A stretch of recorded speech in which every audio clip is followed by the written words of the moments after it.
Every now and then, a story begins not with triumph, but with rock bottom. And that's exactly where Tom Mitchell found himself.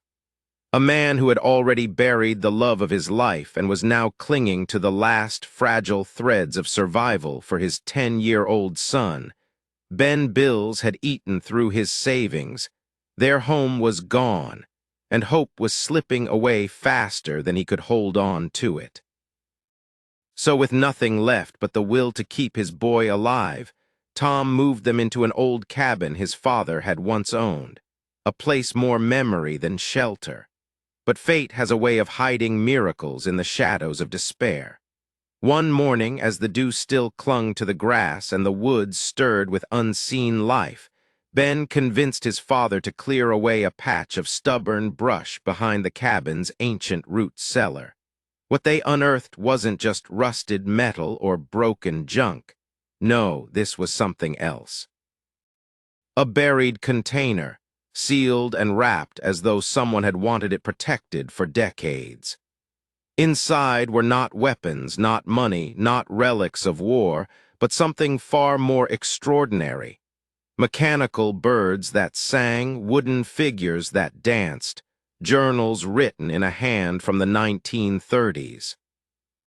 And what neither father nor son yet knew was that this discovery, this forgotten treasure, would be valued at millions, would reveal the life of a genius lost to history, and would test them both with choices that could change their family's destiny forever. Tom's life hadn't always been this desperate. Once he had been a suburban man with a steady job, a wife who was a bright light in every room, and a son who believed the world was safe. But illness had drained their bank account, then taken Emma's life, and in her absence Tom struggled to keep his head above water. Returning to the cabin felt like stepping back into his own boyhood, though now it was falling apart. Peeling paint, a roof stitched with patches, walls lined with boxes of old memories. He took on handyman work in a small town where opportunity was as scarce as trust funds, but it barely paid for groceries. Still, Ben, his curious, wide-eyed boy, found magic in the woods. Every rock was a relic, every tree a fortress, every path a secret waiting to be walked. It was Ben who first said, "Dad, there's something back there. I can feel it." And Tom, who had learned to take his son's instincts seriously, followed him with shovel in hand. When metal rang against the blade instead of stone, their hearts quickened. As soil gave way to a weatherproof chest, sealed and waiting, father and son knew they were on the edge of something bigger than either of them could explain.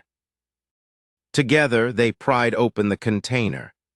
The air that escaped carried the smell of cedar, of paper aged by time, of workshops where patience was as valuable as tools.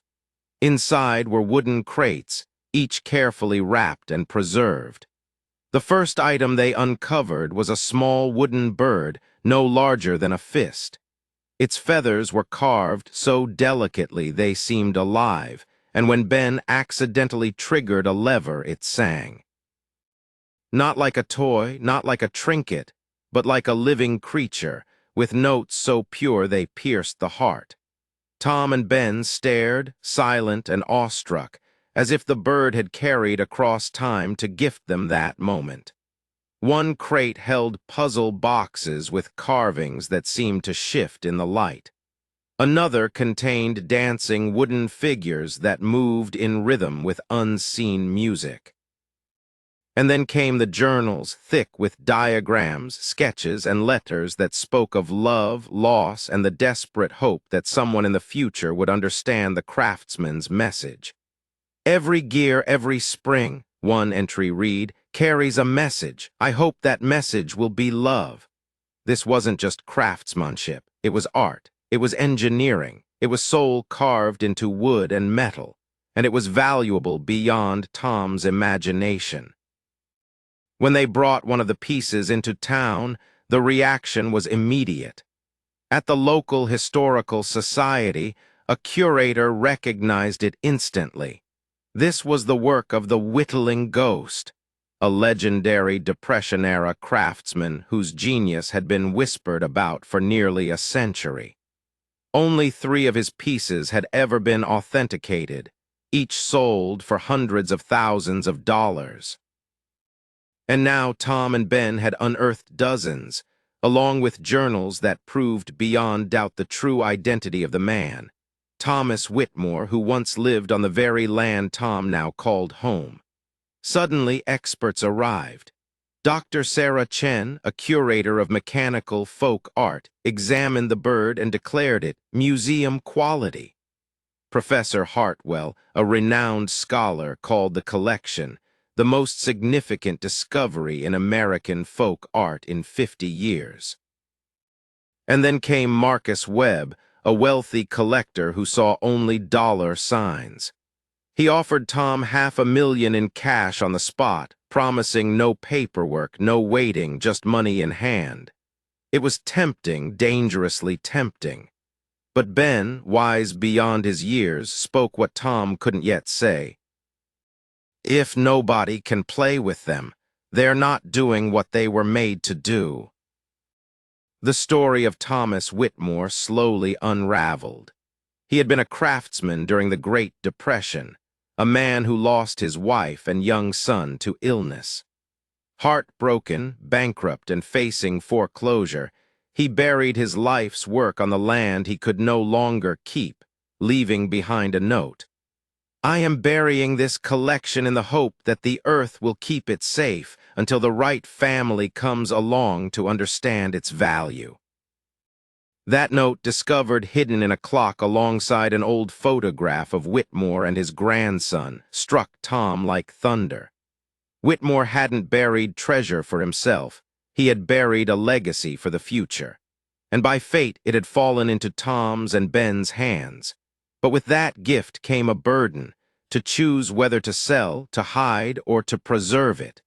Offers rolled in from museums, collectors, and lawyers claiming distant family ties. The number whispered now wasn't $500,000, it was $5 million. Enough to pay off debts, secure Ben's education, and rewrite their future. But Tom wrestled with the same question Whitmore must have asked himself in 1934. What is the true worth of a man's life's work? Temptation pressed on Tom from every side. $500,000 immediate, millions more if he let collectors bid against each other. But his son's voice echoed louder. They're supposed to sing. They're supposed to move. Even Sarah Chen urged him to think of the bigger picture, that keeping the collection intact in a museum could honor Whitmore's vision and still provide security. And then came the storm of legal threats, genealogy claims, and the gnawing fear that by waiting too long, Tom might lose everything. But in the cabin's quiet, as he watched Ben sleep with the mechanical bird glowing faintly in the moonlight, Tom realized the answer had been there all along. Whitmore hadn't buried his creations for wealth. He had buried them for wonder, for a child to discover, to believe again in magic when the world had taken too much away. Tom knew then that their path was clear.